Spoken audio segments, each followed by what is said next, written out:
അല്ലാഹു സുബ്ഹാനഹു വ തആല നമുക്ക് നൽകിയ അനുഗ്രഹങ്ങളെ കുറിച്ച് എടുത്തു ചോദിക്കുമ്പോ അല്ലാഹുവിന്റെ ഖുർആൻ പല പ്രാവശ്യം നമ്മളോട് എടുത്തു ചോദിച്ച നാം ആരും വില കൊടുക്കാത്ത ഒരു അനുഗ്രഹമുണ്ട്. അനുഗ്രഹം മറ്റൊന്നുമല്ല, അല്ലാഹു ചോദിക്കുകയാണ്, വല്ലാഹു ജഅല ലക്കും മിൻ ബുയൂതികും സക്കന. നിങ്ങളുടെ ജീവിതത്തിന്റെ അധ്വാനത്തിന്റെ നെരിപ്പോടുകളിലൂടെ നിങ്ങൾ വളർന്നതിന് ശേഷം രാപ്പകലുകളില്ലാതെ നിങ്ങളുടെ ഭാര്യ സന്താനങ്ങളെ വളർത്തുവാനും അവരെ ജീവിപ്പിക്കുവാനുള്ള അട്ടിക്ക് വക കാണിക്കുവാനുള്ള നെട്ടോട്ടത്തിന്റെ നടുവിൽ വൈകുന്നേരം ക്ഷീണിതരായി തലതായ്ക്കാൻ ഒരു ഇടം തേടി നിങ്ങൾ വരുമ്പോ ആ സമയത്ത് സമാധാനത്തോടുകൂടി സന്തോഷത്തോടുകൂടി മഴ പെയ്യാതെ മഴ നനയാതെ ചോർന്നൊരുക്കാതെ കിടന്നുറങ്ങാൻ കഴിയുന്ന ഒരു കൊച്ചു വീട് നിങ്ങൾക്ക് ഞാൻ നൽകിയില്ലയോ? ഞാൻ എന്റെ വിഷയത്തിലോട്ട് കടക്കുകയാണ്. നമ്മുടെ വിഷയം ഇന്ന് വീടാണ്.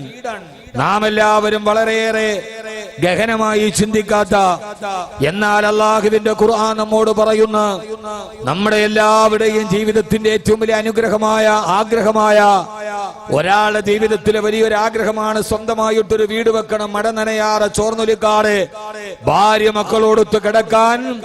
ആ കിടക്കുന്ന ഒരു വീട് വെറും ഒരു ഓലയുടെ മേൽ തെങ്ങിന്റെ ഓല കൊണ്ട് മെനഞ്ഞുണ്ടാക്കിയതാവട്ടെ, അതെല്ലാം മുഗൾ രാജവംശത്തിന്റെ ശില്പചാതുരിയെ തോൽപ്പിക്കുന്ന അത്യന്താധുനികമായ സംവിധാനങ്ങളുള്ള വലിയ രമ്യഹർമ്മമാകട്ടെ, കരിമെഴുകിയ അവരും കരിയുണ്ടാക്കി കരിമെഴുകിയ ഒരു തറയിൽ കിടക്കുന്ന ഒരു സാധാരണക്കാരൻ മുതൽ അറബിക്കടലിന്റെ തിരമാലകളോട് സ്വപ്നത്തിന്റെ കഥകൾ പറഞ്ഞ് തലയുയർത്തി നിൽക്കുന്ന മുകേഷ് അംബാനിയുടെ അറ്റ്ലാന്റ എന്ന മഹാസൗധമടക്കമുള്ള ഓരോ സൗധങ്ങളും ഓരോ സാധാരണക്കാരന്റെയും വ്യവസായിയുടെയും ഒക്കെ സ്വപ്നങ്ങളാണ്.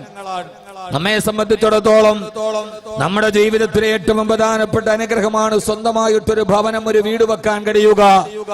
അല്ലാഹു സുബ്ഹാനഹു വ തആല അവന്റെ ഖുർആനിലൂടെ നമ്മൾ എടുത്തു ചോദിക്കുകയാണ്, വല്ലാഹ് ആരാണ് നമുക്ക് വീട് നൽകിയത്? നാം പറയാറുണ്ട്, എനിക്ക് വീട് കിട്ടിയത് അവര് ഭരണത്തിലിരുന്നപ്പോഴാണ്, ഇവര് ഭരണത്തിലിരുന്നപ്പോഴാണ്, പഞ്ചായത്ത് തന്നപ്പോഴാണ്, വാർഡ് മെമ്പർ കനിഞ്ഞപ്പോഴാണ് എന്നു വേണ്ട.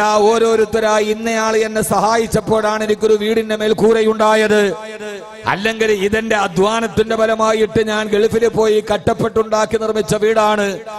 നമ്മളൊക്കെ സ്വാഭാവികമായി ഞാനും നിങ്ങളും പറയാറുണ്ട്, ഞാൻ ഗൾഫിലൊന്നും പോയിട്ടില്ല, നാട്ടിൽ വെച്ച് ഞാൻ കഷ്ടപ്പെട്ടുണ്ടാക്കിയ വീടാണിത് എന്ന് നാം പല പ്രാവശ്യം നമ്മുടെ വീടുകളെ കുറിച്ച് മേനി പറയുമ്പോ അല്ലാഹു സുബ്ഹാനഹു വ തആല നമ്മോട് ചോദിക്കുകയാണ്, ആരാണ് നിനക്ക് സമാധാനത്തോടെ ജീവിക്കുവാൻ നിനക്കൊരു വീട് നൽകിയതാരാ?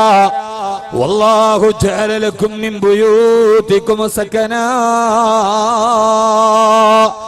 വല്ലാഹു നിന്റെ പടച്ച തമ്പുരാന് നിനക്കറിയുമോ? ആ പടച്ച തമ്പുരാനായ അല്ലാഹുവാണ് ജഅല ലക്കും മിൻ ബുയൂതികും സകനാ. രാപ്പകലുകളില്ലാതെ കഷ്ടപ്പെട്ടിട്ട് അന്തിമയങ്ങുമ്പോ വീട്ടിലേക്ക് വരുമ്പോ സമാധാനത്തോടെ കിടന്നിറങ്ങാൻ നിനക്കൊരു മേൽക്കൂരയെ തന്നതാരാ? അല്ലാഹു നൽകിയ കോടാനു കോടി അനുഗ്രഹങ്ങള് അവന്റെ വിലമതിക്കാൻ കഴിയാത്തൊരു അനുഗ്രഹമായിട്ടാണ് നമ്മുടെ വീടിനെ അല്ലാഹു പരിചയപ്പെടുത്തി തരിക.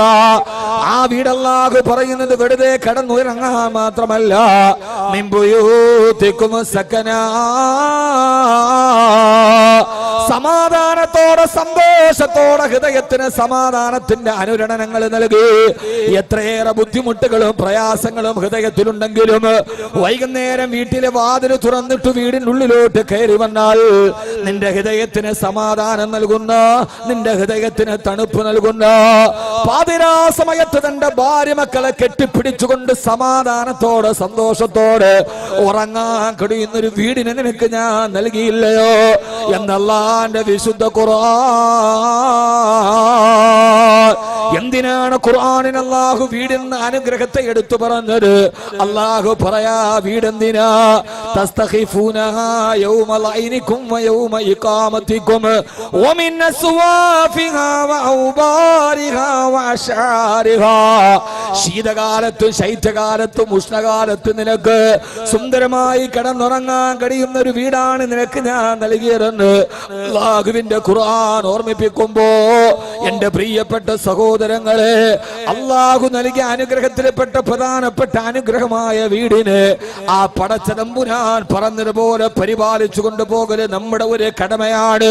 കണ്ണുകളെ നമ്മൾ പരിപാലിക്കുന്നത് പോലെ, ഹൃദയത്തെ പരിപാലിക്കുന്നത് പോലെ, ആരോഗ്യത്തെ സംരക്ഷിക്കുന്നത് പോലെ നമ്മുടെ ജീവിതത്തിൽ അള്ളാഹു നൽകിയ അനുഗ്രഹങ്ങളെ നമ്മൾ സംരക്ഷിക്കുന്നത് പോലെ കേടുപാടുകളില്ലാതെ സംരക്ഷിക്കൽ നിർബന്ധ ബാധ്യതയായി തന്ന ഒരു അനുഗ്രഹമാണ് നമ്മുടെ വീട്.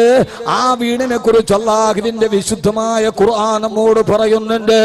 അള്ളാഹു നമ്മുടെ വീടിനെ സമാധാനത്തിന്റെ ഭവനമാക്കി തരുമാറാകട്ടെ. അള്ളാഹു നമ്മുടെ വീടിന് സമാധാനത്തിന്റെ ഗേഹമായി അള്ളാഹു നൽകുമാറാകട്ടെ.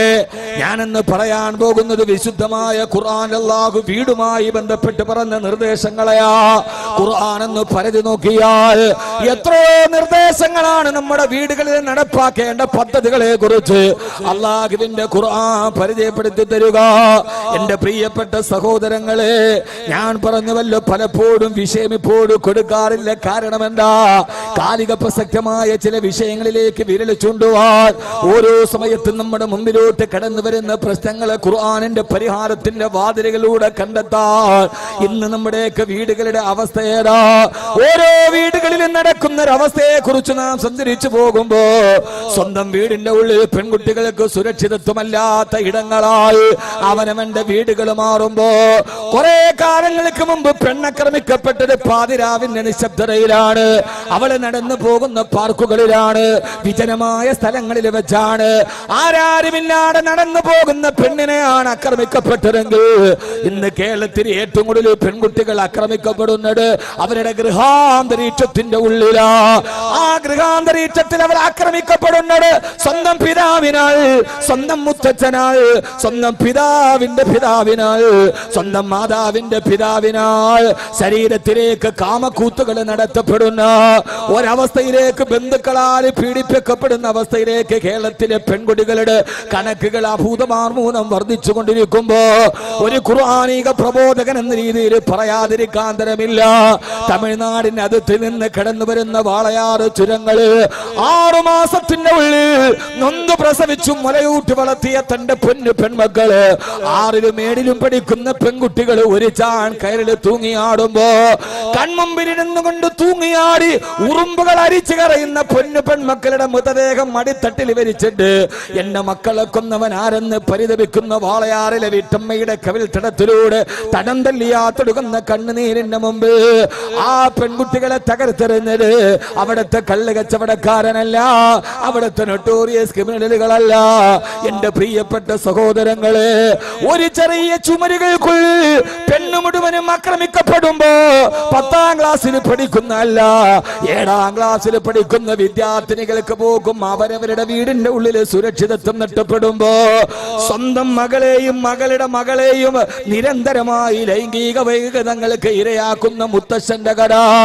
66 വയസ്സുകാരൻ അവന്റെ കാമപ്പേക്കൂത്തുകൾ നടത്തിയത് അവന്റെ സ്വന്തം മകളോട് ശാരീരിക ബന്ധം പുലർത്തുമ്പോ തന്നെ ആ മകളുടെ 2 മക്കളെ ലൈംഗിക വൈകൃതങ്ങൾക്ക് ഇരയാക്കുന്ന, സ്വന്തം മകളെ മലത്തിക്കടത്തി സ്വന്തം പിതാവ് മാനഭംഗം ചെയ്യുമ്പോ അതിന് നിശബ്ദമായി സഹായം ചെയ്തതാരാ?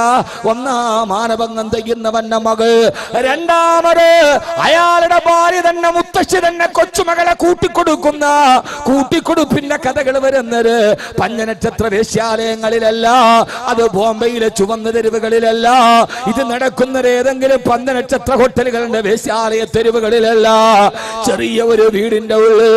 വല്ലാഹു ജഅല ലക്കും മിൻ ബുയൂതികും സകനാ, സമാധാനത്തോടെ സന്തോഷത്തോടെ തന്റെ മക്കളെ ചേർത്ത് പിടിച്ചിട്ട് കിടന്നുറങ്ങാൻ അല്ലാഹു തന്ന അനുഗ്രഹമാണ് വീടെന്ന് പരിചയപ്പെടുത്തിയ ആ വീടിന്റെ ചുവരുകൾക്കുള്ളിൽ പെണ്ണിനെ മാനഭംഗം ചെയ്യപ്പെടുമ്പോ അരുതേ എന്ന് പറയുന്നവർ ചൂട്ട് കത്തിച്ചു കൊടുക്കുന്ന കിരാരമായ വേദനകളുടെ നടുവിൽ ഞാൻ ഒരിക്കൽ കൂടി ഓർമ്മിപ്പിക്കുകയാ. ഇതൊക്കെ ഓരോ വാർത്തകൾ വെളിയിൽ വരുമ്പോ ഇവൻ എങ്ങനെ ആയിരുന്നു എന്ന് ആളുകൾ മൂക്കത്ത് വിരൽ വെച്ച് ചോദിക്കേണ്ട അവസ്ഥയിലേക്ക് നമ്മുടെ നാട് മാറുമ്പോ എന്റെ പ്രിയപ്പെട്ട ഉമ്മ, മാറ്റമുണ്ടാകേണ്ടത് പള്ളിക്കുള്ളിൽ മാത്രമല്ല, നമ്മുടെ വീടിന്റെ ഉള്ളിൽ നമ്മുടെ പെൺമക്കളെ സുരക്ഷിതമായി വളർത്താൻ കഴിയുന്ന, നമ്മുടെ 4 ചുവരുടെ ഉള്ളിൽ നമ്മുടെ മക്കൾ വളർന്ന് അവര് സന്മാർഗത്തിന്റെ പാതയിലൂടെ സഞ്ചരിച്ചു പോകുന്ന, നമ്മുടെ വീടിന്റെ ഉള്ളിൽ ഇസ്മായിൽ പറക്കാൻ കഴിയുന്ന, നമ്മുടെ വീടിന്റെ ഉള്ളിൽ ഫാത്തിമ വളരാൻ കഴിയുന്ന ഒരു സാഹചര്യത്തിലേക്ക് നമ്മുടെ വീടുകൾ മാറാൻ, നമ്മുടെ ഗൃഹാന്തരീക്ഷങ്ങൾ മാറാൻ, നമ്മുടെ വീടുകൾ രൂപാന്തരപ്പെടേണ്ടതുണ്ട്, നമ്മുടെ വീടുകൾ മാറേണ്ടതുണ്ട്. അതുകൊണ്ട് അല്ലാഹുവിന്റെ വിശുദ്ധമായ ഖുർആൻ ചർച്ച ചെയ്യുന്ന ഈ ഒരു സമകാലീന ലോകത്തിന് മുമ്പ്, വളപ്പൊട്ടുകൾ ചിതറിത്തരുന്ന പെണ്ണിന് മുമ്പ് വീട് എന്ന വിഷയത്തെ ഖുർആൻ അങ്ങനെ കൈകാര്യം ചെയ്യുന്നു എന്ന് ഒരു ഖുർആനിക പ്രബോധന എന്ന രീതിയിൽ ഞാൻ സമർപ്പിക്കുകയാണ്. അല്ലാഹുവേ, ഞങ്ങളുടെ വീടുകളെ നീ സമാധാനത്തിന്റെ സന്തോഷത്തിന്റെ ഭവനമാക്കണേ അല്ലാ. അല്ലാഹു നമ്മുടെ വീടിനെ ഏറ്റവും നല്ല വീടാക്കി അല്ലാഹു നൽകുമാറാകട്ടെ. ആമീൻ പറ മനുഷ്യന്മാര് ഉള്ളവരാമീൻ പറയും. ഇനി യഥാർത്ഥത്തിൽ ഖുർആൻ വീടിനെ കുറിച്ച് വളരെ വാചാലമായിട്ട് സംസാരിക്കുന്നുണ്ട്. ഇന്ന് ഏറ്റവും കൂടുതൽ പ്രശ്നം വീടിന്റെ ഉള്ളിലാണ്, അല്ലാതെ വെളിയിലല്ല. വീടിന്റെ ഉള്ളിൽ ഒരു തലമുറയെ വളർത്തിയെടുക്കേണ്ട വീടിന്റെ ഉള്ളിൽ അധാർമികതയുടെ അസുരന്മാര് വസിക്കുന്നു എന്നതാണ് ഇന്ന് നമ്മൾ അനുഭവിക്കുന്ന ഏറ്റവും പ്രധാനപ്പെട്ട വിഷയങ്ങൾ. ഓരോ ദിവസവും വാർത്തകൾ കേൾക്കുന്നത് ലോകം ലജ്ജിച്ചു പോകുന്ന വാർത്തകളാണ്. മകളുടെ മകളോട് ലൈംഗിക വൈകൃതം കാണിക്കുന്ന ഈ വൃദ്ധ ജരാനരകൾ ബാധിച്ചിട്ട് പോലും, ജരാനരകൾ ബാധിച്ച് പക്വതയിലേക്ക് എത്തുന്ന കാലഘട്ടങ്ങളിൽ പെണ്ണിന്റെ കിളുന്ത ശരീരത്തോട് കാമം തോന്നുന്ന ഒരവസ്ഥയിലേക്ക് ലോകം മാറിപ്പോകുമ്പോ കുറുന്തോട്ടിക്ക് വാദം പിടിച്ചാൽ പിന്നെന്താ ചെയ്യുക? സാധാരണ പണ്ട് ആളുകൾ ചോദിക്കും, വാദത്തിന് മരുന്നുണ്ടാക്കുന്നത് കുറുന്തോട്ടിയിൽ നിന്നാണ്. പക്ഷെ കുറുന്തോട്ടിക്ക് വാദം പിടിച്ചാൽ പിന്നെ എവിടെ നിന്നാണ് മരുന്നുണ്ടാക്കാൻ കഴിയുക? ആ ഒരവസ്ഥയിൽ കുറുന്തോട്ടിക്ക് വാദം പിടിക്കാൻ തുടങ്ങിയിരിക്കുന്നു എന്നൊരവസ്ഥയിൽ ചങ്ങലയ്ക്ക് ഭ്രാന്ത് പിടിച്ചാൽ പിന്നെ എന്ത് വെച്ചാ കെട്ടുക? മലയാളത്തിലൊരു ചെറിയ കവിയുണ്ട്, സത്താർ ആദൂർ. അദ്ദേഹത്തിന്റെ ഒരു 3 വരി കവിതയുണ്ട്, വളരെയേറെ പ്രസക്തമാണ് ആ കവിത. മലക്കർത്തി കടത്തി മാനഭംഗം ചെയ്യാൻ തന്നെ മാറിലേക്ക് അമർന്നു വരുന്നവനെ കണ്ടപ്പോ ഇരയാക്കപ്പെട്ട പെൺകുട്ടി ഉറക്ക വിളിച്ചു ഒന്ന് രക്ഷിക്കാൻ, അച്ഛാ എന്ന് ഉറക്ക വിളിച്ചപ്പോൾ വെളിച്ചം കണ്ടപ്പോഴാണ് ആ കുട്ടിക്ക് മനസ്സിലായത് തന്നെ ആക്രമിക്കാൻ വരുന്നത് തന്റെ അച്ഛനാണെന്ന്. ഇനി അവൾ ആരെയാണ് വിളിക്കുക? കവിയുടെ വാക്കുകളാണ്. തന്നെ മാനഭംഗം ചെയ്യാൻ വരുന്നവരിൽ നിന്ന് രക്ഷപ്പെടാനാണ് അവൾ അച്ഛ എന്ന് വിളിച്ചത്. അപ്പോഴാണ് അവൾ അറിഞ്ഞത് തന്നെ മാനഭംഗം ചെയ്യാൻ വരുന്നത് തന്റെ അച്ഛൻ തന്നെയാണെന്ന്. ഇനി അവൾ ആരോടാണ് ചോദിക്കുക? യഥാർത്ഥത്തിൽ ഇന്ന് നമ്മുടെ സമൂഹത്തിന്റെ ഒരു വര അതാണ്.